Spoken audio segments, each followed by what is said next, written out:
Back at it here on Philadelphia Eagles Now. Chase Sr. here with you, and we have another loaded show coming your way.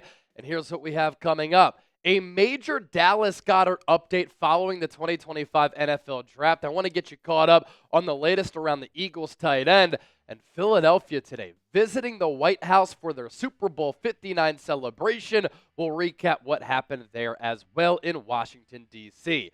First, I do want to say thank you to all of the real ones for watching. Thank you to all of the real ones for supporting the show. We set records for our NFL draft coverage right here on Eagles Now. So many people joined us over the 3 days, Thursday, Friday, Saturday, as we were live every day, every round, talking about every pick, and of course, a lot of deep dive analysis on each prospect who the Eagles drafted. And we're 668 people away from 120,000 subscribers as we just surpassed 119K. So if you want Eagles coverage every single day, year-round, right here on the channel from yours truly, be sure to lock us in and hit that sub button. Let's begin with Goedert here. Obviously, going into the 2025 NFL Draft, we looked at tight end as a need, given the uncertainty around Dallas Goedert going into the final year of his deal. 30 years old, he's been injured a lot, no guaranteed money left on that contract, and his cap hit is pretty high for 2025 of $11.8 million, and he's due about $15.5 million in cash. And this draft class specifically at the tight end position was looked at as a deep one. A lot of really good tight ends. 2 first-round players in Colston Loveland and Tyler Warren. I was surprised that Loveland went before Warren because Warren was ahead of him on my big board. And then that next tier of tight ends, headlined by Mason Taylor. And in round 1, we saw Loveland and Warren get taken at 10 and 14. And then early on in day 2, rounds 2 and 3, we saw a flurry of tight ends go off the board, including Mason Taylor very early in that second round, followed by Terrence Ferguson, Harold Fannin, and others also followed. Elijah Arroyo, another tight end who's a seam stretcher, he got snatched up as well. And so I think the Eagles' plans going into the draft, if there's a tight end who falls to us at a good spot, then yeah, we're going to draft the eventual Dallas Goedert replacement. That did not end up happening. And so with all of these tight ends going off the board to all of these different teams across the NFL, including a player like Gunnar Helm early on day 3 to a team like the Tennessee Titans, that impacted the draft board for Philadelphia. And the Eagles did not end up drafting a tight end. And so now what happens with Dallas Goedert? There's a report from Ian Rappaport that we're about to get to, and then Howie Roseman, of course, was asked about the future of the Eagles' top tight end. The Eagles' tight end depth chart right now, if the season were to start today, would be in a good spot. Dallas Goedert is one of the top all-around tight ends in the NFL. Yes, he's been injured a lot, but blocking, pass catching, catch radius, routes, him just being an overall weapon for Jalen Hurts, being able to pick up yards after the catch, he's an important and very dynamic player. And then behind him, Grant Calcaterra is a very viable backup. And then the Eagles in free agency signed Harrison Bryant. He's tall, and he could be a red zone target. Kylan Granson is a player who the Eagles also really like, which is why they signed him in free agency. He's one of the top blocking tight ends in all of football. Howie Roseman went as far as to compare him to a player like Trey Burton, really good athlete, maybe a little bit undersized from a size standpoint, but a player who came into the league, I think he was a 3rd or 4th round pick by the Indianapolis Colts, and he's had some really solid moments. E.J. Jenkins, a player who made the Eagles roster last year and appeared in some games for Philadelphia. He had a really good preseason in training camp. Cam Latu, a former 3rd round pick who I think stinks, but you don't have to worry about that because the Eagles' top 3, top 4, that's a good tight end room right there. And so this news really started to develop day 3 of the draft as we were live for like 6 or 7 hours. And Ian Rappaport had reported that the Eagles would like to keep Dallas Goedert on the team. A little bit of a change of tune from what we heard at the NFL Combine, what we heard at the NFL owners' meetings, given how Jeffrey Lurie, Nick Sirianni, and Howie Roseman talked about Goedert as if he was no longer on the football team. And so I think the Eagles would like to ideally keep Goedert. Why wouldn't you? 30 years old, really good player with the skill set that I mentioned, but because he's always injured and because he's expensive and because he wants a new deal, that's why a lot of people have speculated about his future. That's why the Eagles probably planned on moving on from him earlier this offseason, but it hasn't worked out that way. And in my entire lifetime, this is an Eagles organization that has always had quality tight ends. Chad Lewis was a really good player for a long time. Brent Selleck after that. Zach Ertz after that. Dallas Goedert followed Zach Ertz. And they've had all of those players for a long period of time. And so Philadelphia as an organization prioritizes the tight end position, and they know how important the position is as well. And the Eagles know how valuable Goedert is. He's the second leading wide receiver, or receiver in receiver yards, behind Devontae Smith in Eagles playoff history. In the biggest of moments, in the biggest of games, he's come through. He's played great ball, and he really helped spark Philadelphia in this Super Bowl run. You think about what he did early in the year in that game against the New Orleans Saints. They don't win that game without Dallas Goedert. And so if he returns, it would be awesome for this offense. And that would signify that 10 of 11 starters return for Philadelphia outside of Mekhi Becton from a team offensively that won the Super Bowl last year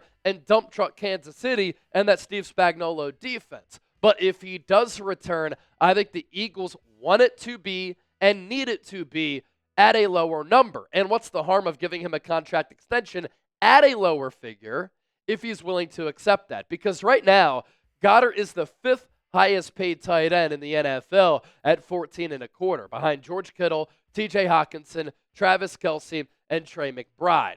And because the Eagles did not select a tight end, Howie was asked about that at the post-draft press conference, and here's what he had to say. Dallas is a part of the team as we speak. All right, an interesting line there, obviously.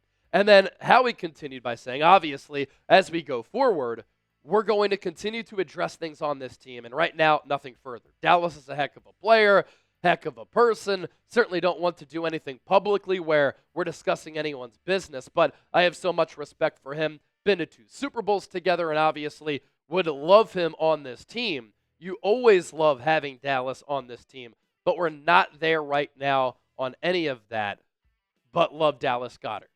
Howie Roseman, of course, with some general manager speak there. He's keeping the door open and he's keeping his options available. But right now, if Goedert were to get traded, where would he get traded to? A lot of teams ended up drafting tight ends in this draft. And a team that I really looked at as a Goedert destination, the Indianapolis Colts, because of the Shane Steichen connection, they need another weapon. They drafted Tyler Warren because he fell to them at 14, and nobody ever thought that Tyler Warren was going to fall to number 14 overall. Of course, the Eagles could just end up releasing him and having to take on some dead money as a post-June 1 cut, even a pre-June 1 cut, because sometimes how the Eagles operate, they focus more on cash as compared to the cap. So with that, I ask you this. Will Dallas Goedert be on the Eagles in 2025? I'd like to see it personally.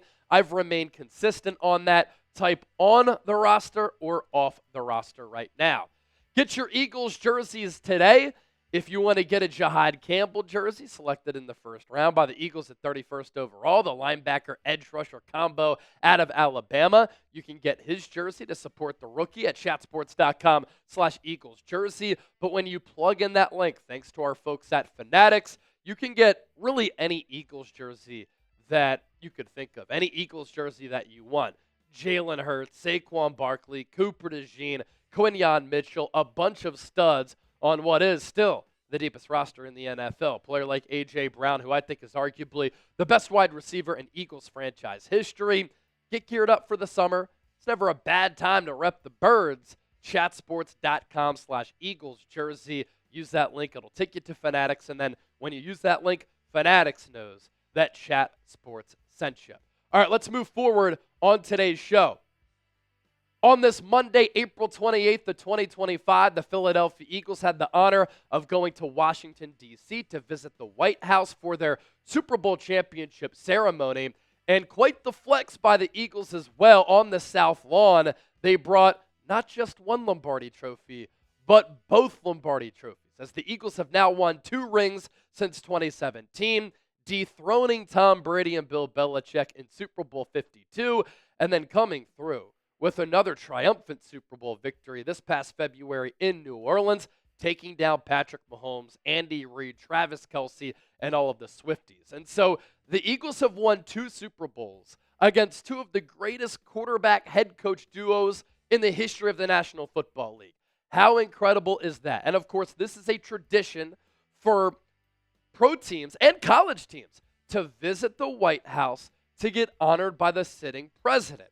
And so President Donald Trump took to the podium with a lot of the Eagles coaching staff and players and members of the organization behind him. Here in this photo, you see Howie Roseman to his left, Vic Fangio in the background to his right, and he recapped the Eagles' special season, winning 14 games, going on a playoff run where really no game was close outside of that Rams game in the snow as Saquon Barkley scampered in the snow. And then, of course, President Donald Trump talking about that dominant Eagles win over the Kansas City Chiefs, and he acknowledged how well coached the Eagles are, led by Nick Sirianni, how well owned they are by Jeffrey Lurie, and the special team that they had, both with the skill position players and overall talent on offense, and the best overall defense in the NFL with Vic Fangio right behind him, and the man who built and put together this roster, Howie Roseman, behind him as well. Just a couple of takeaways that I have from watching President Trump's speech and the celebration on the South Lawn. Saquon Barkley praised by President Trump multiple times. He called him a special player, how he's unique. He digged him a little bit, saying, you should continue to play football because your golf game is not as good. And of course, speaking of golf, Saquon Barkley hanging out and golfing with President Trump on Sunday. They were also seen walking off of Marine Force One, that is the president's helicopter. And Saquon had an opportunity, too, to get a picture with President Trump in the Oval Office. Obviously, this is going to trigger a lot of people, but Saquon and the Eagles who visited the White House, they are free to do whatever they want to do because this is a free country here in the United States of America, and it's my job to cover an event like this because this is huge. Winning a world championship and visiting the White House is worldwide and national news, and I cover the Eagles for a living. A funny moment during Trump's speech, he brought up Big Dom DeSandro, and he said, I know Big Dom, I've heard that he's a big Trump guy, and as DeSandro is usually the case with him, didn't have a lot to say. He said, it's an honor to be here, and go Birds. That got a big round of applause. Reed Blankenship also brought up to the podium specifically, and Trump gave him a big handshake and a pat on the back, and Blankenship, like Big Dom, saying, go Birds, and then Trump outlining and detailing Coop Regine's pick 6 in the Super Bowl off of Patrick Mahomes, and he looked at his card, and he's like, oh, wow, you're still young? You had that pick 6 on your birthday when you turned, 21, 22 years old? What a stud he is. And I'm not sure if this is true, but at one point Trump was like, yeah, Jeffrey Lurie is my neighbor. Maybe they share residences that are next to each other or something like that. But Trump did say, I have mad respect for Jeffrey Lurie, and he said, please come up to the podium because what you've done with this team is very special. And so Jeffrey Lurie gave a quick speech, and then the Eagles released a statement, and they detailed what they did in Washington, D.C., and they added that this visit really reminds us of what it takes to win a championship. Having talent, everybody coming together, and obviously they're able to celebrate something special. This was also pretty funny, which got a lot of laughs from the team, the coaching staff, the organization, and then people who are on hand. President Trump saying, the NFL, they should keep the tush push. Don't get rid of this play. Lane Johnson and Nick Sirianni then capping off that speech by giving President Trump an Eagles jersey with the number 47 on it because he is the 47th president of the United States. The last time the Eagles won a Super Bowl, their White House visit got canceled. So this is the first time that they've been to the White House. And Jeffrey Lurie said, when I was a kid growing up, never would I have dreamed of doing something like this. But when you were a kid growing up, you always remembered that the teams who go to the White House are the teams that are celebrated as winning a world championship. Pretty big deal for the Philadelphia Eagles, regardless of your political affiliation, and I wish these things didn't have to become so political. Of course, it's a hot topic issue in today's society, given the temperature of America and the culture that we currently live within, and I think the news media and social media certainly does a lot to stroke that flame. There were a number of Eagles who chose not to go to the White House. That, of course, understandable as well, and Jeffrey Lurie said during the NFL owners' meetings, honored to get the invite from the White House, but it's completely optional for whether or not players want to go or not. And so the notable Eagles not seen at the White House today, it included a lot of stars. Jalen Hurts, A.J. Brown, Devontae Smith, Brandon Graham, Darius Slay, Nolan Smith, Jordan Davis, Jalen Carter, C.J. Gardner-Johnson, Zach Bond, Nakobe Dean, Isaiah Rodgers, Jalix Hunt, and Josh Sweat. According to reports, some of those players not there because of scheduling conflicts. Whether that's true or not, honestly, who cares? It's their choice whether or not they want to go or not. Personally, I would go to witness history, be at the White House, meet a president. That's a special thing. But if you don't feel comfortable going, that's all good. Keep in mind, it's also in the heart of the Eagles' offseason. And so scheduling conflicts are a thing. And I know that Jalen Hurts just recently got married. Now, with Saquon golfing with President Trump, all of those photos started to circulate. They went viral. And a lot of people were outraged because Saquon golfed and hung out with President Trump. So he took to Twitter this morning and he said this, LOL, some people are really upset because I played golf and flew to the White House with the president. Maybe I just respect the office, not a hard concept to understand. Just golfed with former President Obama not too long ago, and I look forward to finishing my round with Trump. Now get out of my mentions with all this politics and have an amazing day. Look, I don't think that Saquon Barkley should have to apologize to anybody.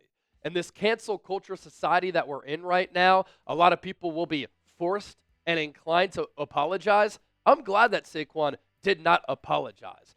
And I hate that a once-in-a-lifetime opportunity for him has to somewhat get tarnished with this controversy, when in reality, he's just trying to take advantage of a legendary season that he had, being the great player that he is, and having an opportunity to meet special people when you reach that type of celebrity status.